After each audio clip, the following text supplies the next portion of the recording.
கதை எழுதும்போது அதில் ஒரு பிறந்த குழந்தைய காட்டணும். எழுதும் போதே யோசித்தேன், பிறந்த குழந்தைய நம்ம எப்படி காட்டுவோம், எழுதிடுறோம், யார்கிட்ட போய் எந்த அப்பா அம்மா கொடுப்பாங்க, அதுவும் ஹீரோயின் மாதிரி வேறு இருக்கணும் அப்படின்னும் போது எப்படி சாத்தியம் அப்படின்னும் கரெக்டாக போய் எனக்கு குழந்தை பிறந்துருச்சு. இந்த மாதிரி இன்ட்ரோ ஒன்று யோசிச்சிருக்கேன். இது இருந்தால் சூப்பராக இருக்கும்.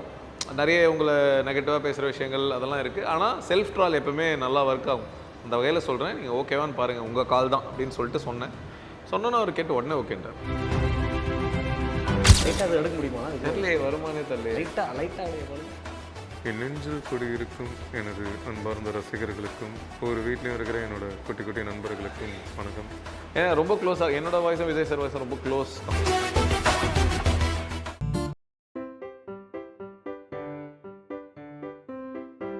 அந்த இடம் நீங்கள் வரீங்கன்னு சொன்னோன்னே இந்த இடத்த ஸ்பேஸ் ஒன்று கொடுத்தாங்க. Thread okay. ஸோ அவங்களுக்காக ப்ரிஃபர் பண்ணியிருக்காங்க. நீங்கள் சாப்பிட்டு பார்க்குறது எப்படி இருக்கு? பயங்கர வித்தியாசமாக இருக்கும். ரெசர்ட்டில்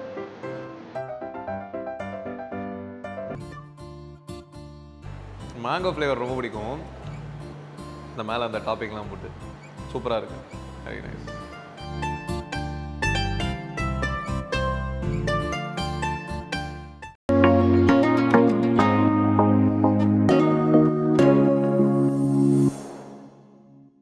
ஜெம் சினிமாஸ் நேயர்களுக்கு வணக்கம். நான் உங்கள் விஜய். இன்றைக்கி நம்ம யார் கூட இருக்கோம் அப்படின்றது இன்றைக்கி இவரை பற்றி பேசாத ஆளே இல்லை அப்படின்னு தான் சொல்லலாம். ஏன்னா ஹாட்ஸ்பாட் அப்படின்ற ஒரு பயங்கரமான ஒரு படம் இப்போ ஃபுல்லாகவே ஓடிடுது.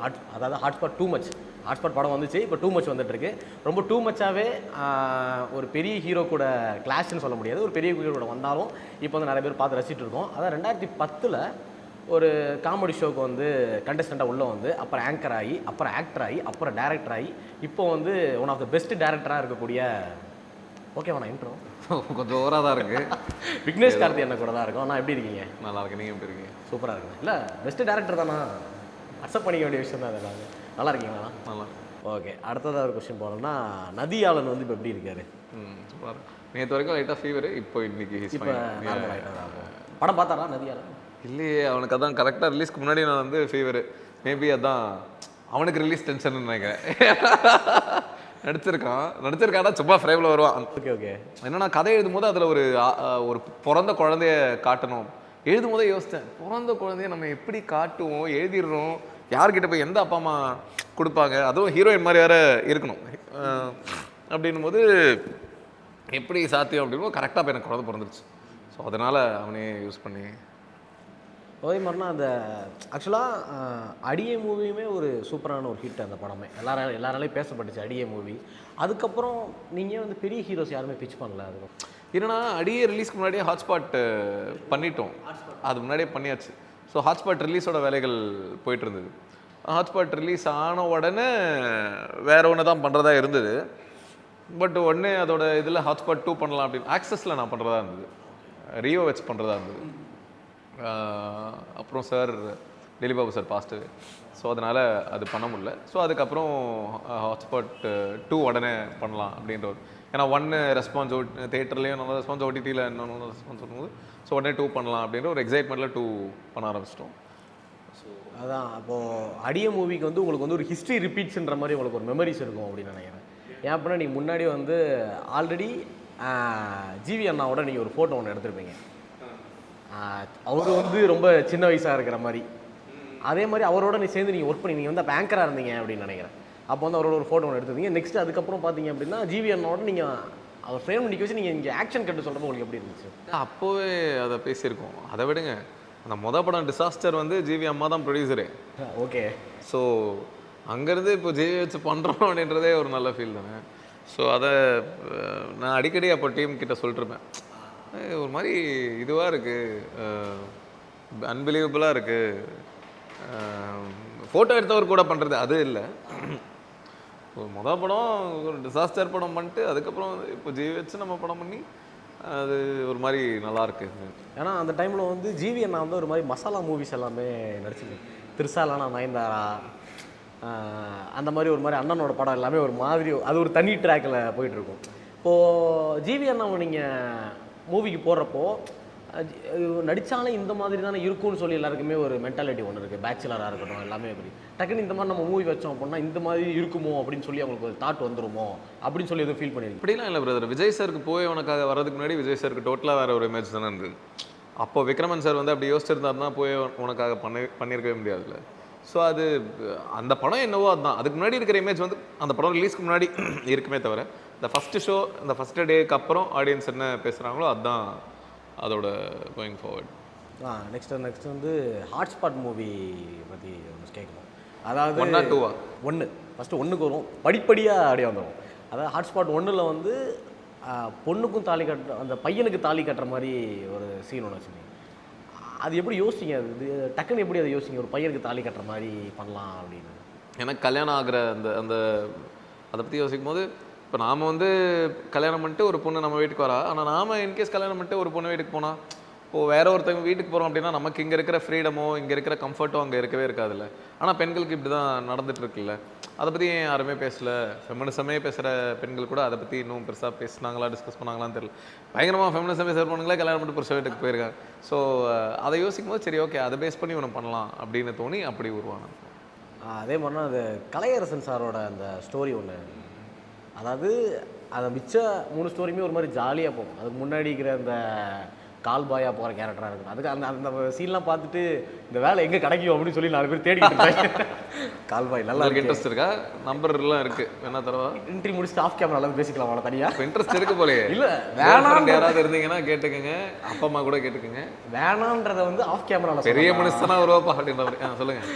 அதாவது கரும்பு தின்னா கூலி அந்த டைலாகாக இருக்கட்டும், படத்தில் ஒரு டைலாக்னா அது வந்து டக்குன்னு எனக்கு ஸ்டோர் ஆயிடுச்சு. நீங்கள் அந்த படத்தில் சொன்னோன்னே அந்த கேரக்டர் அந்த மூவி எல்லாமே லாஸ்ட்டாக யோசிக்கிற மாதிரி இருக்குமே தவிர முன்னாடி வந்து ஒரு மாதிரி ஜாலியாக போகும். அதாவது ஹீரோயின் வந்து அவர்கிட்ட பேசுகிற மாதிரி அதெல்லாம் யோசிக்கிற மாதிரி இருக்குமே தவிர மிச்சது எல்லாமே வந்து ஒரு மாதிரி இதாகும். இதே கலையரசன் சாரோட அந்த ஒரு போர்ஷன் மட்டும் ஒரு மாதிரி நம்மளாம் அமுக்கி வச்சு உட்கார வச்சு பார்க்குற மாதிரி ஒரு மாதிரி அந்த கேரக்டருக்குள்ளேயே போய் நடாது நம்ம பொண்ணு இப்படி நடந்தால் எப்படி இருக்குமோ அப்படின்ற மாதிரி ஃபீல் பண்ண ஆரம்பிச்சோம். அது பேஸ்ட் ட்ரூ ஸ்டோரியா? அது பேஸ்ட் ஆன் ட்ரூ ஸ்டோரிலாம் இல்லை. ஆனால் இந்த மாதிரி டிவி சேனல்ஸில் குழந்தைங்க அவங்கள ட்ரீட் பண்ணுறது, அவங்கள அந்த அவங்களோட வேலையை வாங்குற விதம் எல்லாமே கிட்டத்தட்ட அந்த மாதிரி தான் இருக்கும். நான் ஆங்கரெல்லாம் இருந்திருக்கேன்ல. ஸோ அதுங்க நைட்டு 2 மணிக்கு அந்த குழந்தை தூங்கிட்டு இருக்கும். அப்போ தான் எழுப்பி அப்போ தான் ஸ்டேஜில் பர்ஃபார்ம். ஏன்னா விடிய ஷோ போகும். ஸோ அப்போது அந்த குழந்தைக்கு எதுவுமே தெரியாது. 6 வயசு 7 வயசு குழந்தைங்கள்லாம் அப்படி பண்ணுவாங்க, பார்த்துருக்கேன். அப்போ பாவமாக இருக்கும். எதுக்கு இந்த வயசில் அந்த குழந்தை சைல்ட்ஹுட்ன்றது நமக்கு ஒன்ஸ் போயிடுச்சுன்னா திருப்பி அது கிடைக்கவே கிடைக்காதுல்ல. அது வந்து அந்த சைல்ட்ஹுட்டே கில் பண்ணுற மாதிரி ஒரு ஃபீல் தான். அதை தாண்டி இந்த மாதிரி அவங்க ஷோஸ்குள்ளே வரும்போது ரொம்ப அந்த வயசுக்கு மீறின மெச்சூரிட்டி வந்து நீங்களே பார்த்துருப்பீங்க. நிறைய இந்த சின்ன பசங்களை வந்து சோஷியல் மீடியாவில் பெரிய ட்ரால் மெட்டீரியலெலாம் மாறி இருக்காங்க. அந்த வயசில் அந்த ட்ரால் அவங்க பார்க்கும்போது அது அவங்களை எந்தளவுக்கு இம்பேக்ட் பண்ணும். அதை நாம தானே அந்த பேரண்ட்ஸும் அந்த அந்த ஷோவும் தானே அதை க்ரியேட் பண்ணுது. அதை பார்த்து அதை தாண்டி எங்கள் பேரண்ட்ஸே பயங்கர பேடாக பிஹேவ் பண்ணுவாங்க. அந்த குழந்தை ஒழுங்காக பேசலை அப்படின்னா திட்டுவாங்க அந்த குழந்தைய. அங்கே அவங்களுக்குள்ளேயே ஒரு காம்படிஷன். நீங்கள் லைவ்லையும் பார்த்துருப்பீங்களா? ஆமாம். அதில் வேற டைரக்டர் வந்தால் அந்த குழந்தைய போய் அவர்கிட்ட ஹாய் சொல்லு அப்படின்னு. அந்த குழந்தைய அப்போவே யார்கிட்ட ஹாய் சொல்லணும் அப்படின்னு கிட்டத்தட்ட அந்த குழந்தை மொதல் எபிசோடப்போ டோட்டலாக வர மாதிரி இருக்கும். 5-6 எபிசோட் கழிச்சு அந்த குழந்தை ஆப்பிள் ஜூஸ் வேணும் அப்படின்னு கேட்க அந்தளவுக்கு அந்த குழந்தைய ட்ரெயின் பண்ணி வச்சுருப்பாங்க. ஒரு ஆர்டிஸ்டாகவே மாற்றி வச்சுருப்பாங்க. அதெல்லாம் ரொம்ப தப்பு. அதான் அந்த மூவிலையுமே வந்து அந்த பையனும் அந்த பொண்ணும் வந்து அது ஒரு சின்ன பையன் ஒருத்தர் இருப்பான். அந்த பொண்ணு அந்த பையன் வந்து தப்பு பண்ணுற மாதிரி தான். ஆனால் லைக் அந்த மாதிரி காட்டிட்டு லாஸ்ட்டாக அந்த டோர் க்ளோஸ் பண்ணுறதோட ஸ்டாப் பண்ணிடுவீங்க. ஆனால் கலையரசனோட ஒய்ஃப் வந்து அந்த ஸ்டேஜில் பேசுகிறப்போ சரி அந்த பையன் மேலே தப்பு இல்லை, எல்லாமே வந்து நாங்கள் தான் பண்ணோம் அப்படின்னு சொல்லி பேரண்டிங் வந்து இது பண்ணி சொல்லியிருப்பீங்க. அது உண்மையிலேயே வந்து நல்லா இருந்துச்சு. ஆனால் அந்த பாயிண்ட் வந்து எல்லாருமே அதை அக்செப்ட் பண்ணிக்குவாங்களாம் அப்படின்னு தெரியல. ஆனால் உங்கள் மூவியில் வந்து அதை அக்செப்ட் பண்ணிக்கிறாங்க அப்படின்னு தான் நினைக்கிறேன். இப்போ அப்படியே ஸ்ட்ரைட்டாக வந்து இப்போ ஹாட்ஸ்பாட் 2க்கு வந்தோம் அப்படின்னா நீங்கள் ராசா ஃபேனா தாதா ஃபேனா? நீங்கள் இல்லை, நான் சின்ன வயசில் வந்து ஒரு பயங்கர கிரேசி விஜய் சார் ஃபேன். ராசா தாதா யாருன்றது அது யாரையும் குறிப்பிடல. ஓகே, வயசுல நான் ஒரு கிரேசி விஜய் சார் ஃபேன் தான். நிறைய அதான் அந்த அந்த இமெச்சூர்ட் ஏஜில் நிறைய பண்ணியிருக்கேன். ஸோ இப்போ வந்து என்டர்டெய்னராக விஜய் சார் ரொம்ப பிடிக்கும், ஆன் ஸ்க்ரீன் ரொம்ப பிடிக்கும். இப்போவும் ஒரு படம் ஃபஸ்ட் டே ஃபஸ்ட் ஷோ போய் பார்ப்பேன், அதெல்லாம் பண்ணுவேன். ஆனால் அப்போ இருந்தே அந்த கிரேசி ஃப்ரெண்டு கூட சண்டை போட்டு பேசாமல் இருப்பேனா, ஒரு ஆர்குமெண்ட் வந்ததுன்னா பயங்கரமாக ஒன்று இப்போ அதெல்லாம் பண்ணுவேனா அப்படின்னா அது கிடையாது. அதான் இப்போ நான் என்ன கேட்குறேன் அப்படின்னா, இந்த லைன் வந்து உங்களுக்கு எதனால் இப்போ ஏதாச்சும் ஒரு இன்சிடென்ட் நீங்கள் பார்த்துருப்பீங்க. நம்மளே அப்படி தானே இருந்தோம். 2 ஃபேன்ஸுக்கு ஒரு இல்லை சண்டை. நானே இப்படி தானே இருந்திருக்கேன். ஸோ இப்போது குடிச்சா இப்படிலாம் ஆயிரும்டா அப்படின்னு குடிச்சவனால தான் தெளிவாக சொல்ல முடியும். ஸோ அந்த மாதிரி தான். அப்போ நீங்கள் தான் எம்எஸ் பாஸ்கர் சாரோட கேரக்டர் அப்படின்னு எடுத்துக்கலாம். அப்படி மேபி அவர் சொல்கிற விஷயங்கள் சொல்கிற விஷயங்கள் நான் ஃபீல் பண்ணுற விஷயங்கள் தான். அதே மாதிரி இப்போ வந்து உங்களுக்கு ஒரு தனியாக ஒரு ஃபேன்ஸ் பேஸ் வந்து ஆரம்பிச்சிடுறாங்க. அதில் ஆரம்பிக்கிற மாதிரி இதில் தனியாக விக்னேஷ் கார்த்திக் நான் ஃபேன்ரா அப்படின்ற மாதிரி ஆரம்பிக்கிறதுக்கு வாய்ப்பு. அது நெக்ஸ்ட்டு வந்து ஒரு ஃபெமினிசம் பற்றி பேசியிருந்தீங்க. அதாவது நம்ம இண்டஸ்ட்ரியில் வந்து ஒரு சில விஷயங்களை பற்றி பேசுகிறதுக்கு வந்து நம்ம யோசிக்கணும் அப்படின்னு சொல்லுவாங்க. இப்போ கேஸ்டிசம் பற்றி நம்ம படம் பண்ணுறோம் அப்படின்னா அதுக்கு வந்து நம்ம கண்டிப்பாக யோசிக்கணும், யோசிச்சு பேசணும் அப்படின்ற மாதிரி தான் ஈக்குவலிட்டி தான் ஃபெமினிசம் அப்படின்னு நான் சொல்லுவேன். அதான் ஃபெமினிசமில் நீங்கள் தான் தப்பாக சொல்லிட்டீங்க அப்படின்னா இங்கே ஃபெமினிஸ்ட் எல்லாருமே படையெடுத்து கிளம்பி வந்துடுவாங்க, அந்த மாதிரி இருக்கும். ஆனால் இப்போ ஹாட்ஸ்பாட் 2ல் வந்து 2 மச்சில் வந்து நீங்கள் யூஸ் பண்ண அந்த சீன்லாம் வந்து எல்லாமே எல்லா ஃபெமினிஸ்ட்டும் அக்செப்ட் பண்ணிக்கிட்டாங்க அது சொன்னேன். ஆனால் அந்த லைன் ஒரு லைன் அது நான் சொல்ல விரும்பலை. அதை கரெக்டாக ஈக்குவல் பண்ணிட்டீங்க, மேட்ச் பண்ணிட்டீங்க. இந்த மாதிரி இதுதான் அப்படின்றத வந்து நான் ஒரு சில ஃபெமினிஸ்டோட தான் படம் பார்த்தேன். பார்க்குறப்போ வந்து நான் அந்த சீனுக்கு வந்து எக்ஸ்பெக்ட் பண்ணிட்டே இருந்தேன், என்ன சொல்ல போகிறாங்க, இதுக்கு டிஃபெண்ட் பண்ணுவாங்களா அப்படின்னு. ஆனால் வந்து யாருமே டிஃபெண்ட் பண்ணலை அந்தளவுக்கு. இந்த லைன் எடுக்கிறப்போ உங்களுக்கு தயக்கமா இல்லையா, ஃபெமினிசம் பற்றி எடுக்கிறோமே? இல்லை, நிறைய டிஸ்கஸ் பண்ணோம் டீமில். வெர்ஷன் எழுதி முடிச்சும்போது டீமில் வந்து ஆனால் இது வந்து பிரச்சனையாக வாய்ப்பு இருக்குது, தப்பாக வாய்ப்பு இருக்குது, அப்போல்லாம் நிறைய டிஸ்கஷன்ஸ்லாம் வந்தது. எதனால் இல்லை இப்படி இருந்தால் ஓகே அப்போது அப்படின்ட்டு அங்கே பேச பேச பேச அவங்க கேட்குற கேள்விகளுக்கு நான் சொல்கிற பதில்கள் தான் டயலாக்ஸாக இருந்தது. கேட்கும்போது நான் பதில் சொன்னேன், இது கரெக்டாக இருக்குண்ணா, சரி ஓகே அப்போ அதை டயலாக வச்சிடுறேன் வேறு. அப்புறம் அது அடுத்து அங்கே டிஸ்கஷன்லாம் போய் அங்கேருந்து அந்த அந்த கேள்விக்கு அந்த என்னோடய பதில்கள் தான் டயலாக்ஸ். அதுக்கப்புறம் ஒரு வெர்ஷன் எழுதிட்டு இப்போ இதை படிங்க அப்படின்னும் போது அதை படிச்சுட்டு நான் இப்போ ஓகே நான் இப்போ இது கரெக்டாக தான் இருக்குது, ஒன்றும் பிரச்சனை. அதே மாதிரி இதுக்கு சில பேர் வந்து டிஃபெண்ட் பண்ணியிருப்பாங்களே, நான் இது வந்து ஏற்கனவே வந்துருச்சு, இந்த படத்தில் இது வந்துருச்சு, அதை அப்படியே பண்ணியிருக்காங்க அப்படின்ற மாதிரி உங்கள்கிட்ட யாரும் சொன்னாங்களா? அது ரொம்ப ஆக்சுவலி நான் என்ன எதிர்பார்த்தேன்னா ஆல்மோஸ்ட் எல்லாருமே அப்படி சொல்லுவாங்க, நிறைய பேர் அப்படி சொல்லுவாங்க அப்படின்னு. ஆனால் 100ல் 90% யாருமே அப்படி சொல்ல. நீங்கள் சொல்கிறது இன்னும் என்கிட்ட அப்படி யாருமே சொல்ல. ஒருத்தர் 2 பேர் சொல்லியிருப்பாங்கன்னு நினைக்கிறேன் இது வரைக்கும். ஆனால் நான் எல்லாருமே சொல்லுவாங்கன்னு நினச்சேன். அது இல்லை, அதை தாண்டி பயங்கரமாக என்ஜாய் பண்ணுறாங்கன்றது பயங்கர எனக்கே சர்ப்ரைஸ் தான் அந்த கதையை பொறுத்த வரைக்கும். அண்ட் நான் அந்த கதையை 2024 மார்ச்லேயே ஷூட் பண்ணிட்டோம். அண்ட் அந்த கதையை எழுதுனது அதுக்கு முன்னாடி எப்பயோ. ஸோ அதனால் அது ரெண்டுமே பேரலல் தாட்டு. அவங்களுக்கும் அந்த தாட் வந்திருக்கு, நமக்கு வந்திருக்கு. அதான் ஆக்சுவலாக இது எல்லாருமே சொல்லுவாங்க அப்படின்னு நானே உங்கள்கிட்ட கேட்கணும் அப்படின்னு நினச்சேன். இதுலேருந்து வந்திருக்கோம் அப்படின்றத சொல்லியிருப்பாங்க அப்படின்னு நினச்சேன். அதே மாதிரி இஸ் த ஃபைனல் ஸ்டோரி, அதாவது அஸ்வின் அண்ணா அவங்களோட ஸ்டோரி 3rd. அதில் வந்து பார்த்தீங்க அப்படின்னா கொஸ்டின் என்ன அப்படின்னா, அஸ்வின் அண்ணாவோட இன்ட்ரோவிலே வந்து இந்த மாதிரிலாம் இருக்குது அப்படின்னோன்னா இன்னொரு கேரக்டர் ஒரு அந்த அந்த ஸ்டோரியிலே ஒரு சூப்பரான கேரக்டர் அப்படின்னா அதை குடிச்சிட்டே ஒருத்தர் இருப்பார்ல, அமர் ஒரு பேர். அவர் பேர் அமர். வந்து நெக்ஸ்ட் வந்து ஒரு பேர், அதை வந்து ஒரு பேர் வந்து என்னமோ சம்திங் ஒரு நேம் ஏதோ ஒன்று இருக்குமே அந்த படத்தில் அவரோட பேர். படத்தில் வர பேரா? காண்டு. அவர் பேரா? காண்டு.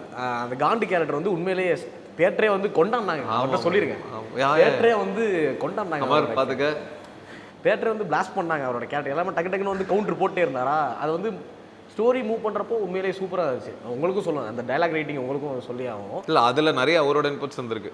அமரோட மேட்டரில் அவரோட இன்புட்ஸும் நிறைய இருந்தது. உண்மையிலே சூப்பராக இருந்துச்சு. இதே அஸ்வின் அண்ணாட்ட வந்து அந்த அவர் சொல்லுவார்ல, டே என்னடா நான் சீரியஸாக பேசிகிட்டு இருக்கேன், நீ தூங்கிட்டு இருக்கேன் அப்படின்னோடனே, சாரிப்பா நான் கதை கேட்குறப்ப தூங்கிடுவேன் அப்படின்னு சொன்னோன்னே, அது அண்ணாவோட வந்து ஒரு இன்னுமே என்னை பொறுத்தவரை ஒரு பயங்கரமான பெர்ஃபார்மர், ஒரு நல்ல ஆக்டர், அழகான ஒரு அழகண்டான்னு சொல்லி எல்லாருமே சொல்லிட்டு இருக்கிற ஒரு பர்சன் வந்து இப்போ வந்து அவர் யாருமே நோட்டீஸ் பண்ணாமல் இருக்காங்கன்னு பார்த்தா அந்த ஒரு வார்த்தை ஒன்று அந்த ப்ரெஸ் மீட்டில் விட்டு அந்த டைலாக் நீங்கள் படத்தில் வச்சு நீங்கள் அவர்கிட்ட சொல்கிறீங்க. அப்போ அவர் என்ன சொன்னார் அதை கேட்டு? இல்லை, உடனே ஓகே தான் சொன்னார். நான் முதல்ல டீம் கிட்ட சொன்னேன் இந்த மாதிரி வைக்கலாமா அப்படின்னு. அவர் என்ன சொல்லுவாருன்னு தெரியலையே அப்படின்னாங்க. அப்போ ஒரு டீமில் ஸ்கிரிப்ட் ரீடிங் பண்ணுவோம் ஷூட்டுக்கு முன்னாடி. ஸோ அதுக்காக வந்துட்டு இருந்தார். சரி வந்தோடனே கேட்போம், தப்பாக நினச்சிக்க போகிறாரு, அதெல்லாம் இல்லை கேட்போம். இதில் என்ன இப்போ சொன்னேன், ப்ரோ இந்த மாதிரி இன்ட்ரோ ஒன்று யோசிச்சிருக்கேன், இது வந்து இருந்தால் சூப்பராக இருக்கும், நிறைய உங்களை நெகட்டிவாக பேசுகிற விஷயங்கள் அதெல்லாம் இருக்குது, ஆனால் செல்ஃப் ட்ரால் எப்பவுமே நல்லா ஒர்க் ஆகும், அந்த வகையில் சொல்கிறேன், நீங்கள் ஓகேவான்னு பாருங்கள், உங்கள் கால் தான் அப்படின்னு சொல்லிட்டு சொன்னோன்னு அவர் கேட்டு உடனே ஓகேன்றார். Okay bro. சரி, இந்த கொஸ்டினில் வந்து அதான் கேட்கணும்னு நினச்சிட்டே இருந்தேன். ஏன்னா அந்த வேர்டு ரொம்பவே ஹர்ட் பண்ணியிருக்கோம். நிறைய இடத்துல அந்த கொஸ்டின் கேட்டே இருந்தாங்க. நீ மூவியில் வச்சு நீங்கள் பிச் பண்ணுறப்போ என்ன சொன்னாங்க? உடனே ஓகே தான் சொன்னார். நான் இப்போ என்னென்னா லாஸ்ட்டாக வந்து ஒரு ஃபோட்டோ செஷன் ஒன்று வச்சுருக்கேன். உங்களோட சில விஷயம் கலெக்ட் பண்ணி வச்சுருக்கேன். அது எல்லாமே இப்போ நீங்கள் சொன்னீங்க அப்படின்னா உங்களோட எக்ஸ்பீரியன்ஸ் என்னன்னு சொன்னீங்க அப்படின்னா நல்லாயிருக்கும். அதாவது ஃபஸ்ட்டு ஃபோட்டோ என்ன அப்படின்னா, ஓகே, இது வந்து சன் டிவியில் இருக்கும்போது சூரிய வணக்கம் அப்படின்னு ஒரு ஷோ ஆங்கர் பண்ணிட்டு இருந்தேன். அப்போது விஜய் சாரோட அப்பா அம்மா Shoba ma'am and Chandrasekhar sir அவங்கள இன்டர்வியூ பண்ணியிருந்த போது விஜய் சார் மாதிரி பேசி காமிச்சேன் அவங்கக்கிட்ட. ஸோ அவங்க செம்மையாக இருக்குது அப்படிலாம் சொன்னாங்க. சொல்லிவிட்டு ஒரு நாள் வந்து அடையார் ஆஃபீஸ்க்கு டீமே இன்வைட் பண்ணியிருந்தாங்க ஃபோட்டோ எடுக்கிறதுக்கு. ஸோ எல்லோரும் போய் டீம்னா ஒரு 7-8 பேர் போயிருந்தோம். அப்போது நானும் போயிருந்தேன். அப்போது சொன்னாங்க உங்களோட ஃபேன் இவர், உங்களை மாதிரியே பேசுவார், அப்படியே பேசி காட்டுங்க அப்படின்னு. அப்புறம் பேசி காமிச்சேன். லைட்டாக அதை எடுக்க முடியுமா? தெரியலையே, வருமானே தெரியலையே. லைட்டாக அப்படியே பாருங்க. என் நெஞ்சில் குடியிருக்கும் எனது அன்பார்ந்த ரசிகர்களுக்கும் பெரியவர்களுக்கும் தாய்மார்களுக்கும் ஒவ்வொரு வீட்லேயும் இருக்கிற என்னோட குட்டி குட்டி நண்பர்களுக்கும் வணக்கம். ரொம்ப சந்தோஷமாக இருக்குது இந்த மாதிரி ஒரு சேனலில் ஜிம் டிவிக்கு இன்டர்வியூ கொடுக்குறோன்னு நினைக்கும் போது ரொம்ப ரொம்ப சந்தோஷமாக இருக்குது. ஆங்கரும் ரொம்ப நல்லா ஆங்கர் பண்ணுறாரு. ஸோ என்ன பேசுகிறதுன்னு தெரியல. ரொம்ப நல்லாயிருக்கு. ஹாட்ஸ்பாட் 2 படம் வந்து ரொம்ப நல்லா இருக்குன்னு கேள்விப்பட்டேன். ஸோ முடிஞ்ச அளவுக்கு படத்தை பாருங்கள், சப்போர்ட் பண்ணுங்கள். ஏன்னா ரொம்ப க்ளோஸாக என்னோட வாய்ஸும் விஜய் சார் வாய்ஸும் ரொம்ப க்ளோஸ் தான். இல்லை நான் நல்லா தான் இருக்குது. ஆக்சுவலாக உங்கள் த்ரோட்டு இஷ்யூன்னு சொன்னீங்க. அப்பயும் ஆக்சுவலாக ஒரு ரியல் ஃபேன் பாய் நீங்கள் அவரை நேரில் பார்க்குறப்ப உங்களுக்கு எப்படி இருந்துச்சு? அந்த டைம்லையா பயங்கர எக்ஸைட்டிங்காக தான் இருந்தது. அதான் அவர் முன்னாடி பேசி காட்ட சொன்னாங்க, பேசி காமிச்சேன் அவர்கிட்ட. கேட்டு நல்லா இருக்குங்க அப்படின்னாரு. என்ன பண்ணுறீங்க அப்படிலாம் கேட்டார். ஸோ அது அப்போது பயங்கர எக்ஸைட்டிங்காக தான் இருந்தது. ஏதோ உங்களுக்கு ஃபீல் இருக்காண்ணா, அந்த மாதிரி தளபதி வச்சு ஒரு படம் டைரக்ட் பண்ணணும்னு ஆசைப்பட்டேன், ஆனால் இப்போது மூவியை குவிட் பண்ணிட்டு பாலிடிக்ஸ்க்கு போகிறாரு அப்படின்ற மாதிரி எதுவும் ஃபீல் பண்ணியிருக்கீங்களா? இல்லை, ஒரு ஸ்க்ரீனில் அவரை நான் ரசிக்கிறேன், அதனால ஒரு என்டர்டெய்னராக ஒரு படம் இதுக்கப்புறம் பார்க்க முடியாது அப்படின்ற ஒரு ஃபீலிங் இருக்குது. ஆனால் தளபதியை டைரக்ட் பண்ண முடியாது அப்படின்ற ஃபீலிங்லாம் டைரக்ட் பண்ணணும்னு நினச்சிருக்கீங்களா? தளபதியா யாருமே நினைப்பாங்கல்ல, நினச்சிருக்கோம், இருந்திருக்கு. பட் ஓகே, என்ன நடக்கணும்னு இருக்கோ அதுதான் நடக்கும். அதனால் அடுத்தது என்ன அப்படின்னா, நம்ம இருக்கிற நிறைய இடத்துல வந்து பாலிடிக்ஸ் இருக்கும். பொதுவாகவே இப்போ நான் சேனலில் இருக்கேன்னா இங்கே ஒரு பாலிடிக்ஸ் இருக்கும். நீங்கள் வந்து ஒரு ப்ரொடியூசர் பிச் பண்ணுறீங்க அப்படின்னா அங்கே ஒரு பாலிடிக்ஸ் இருக்கும்.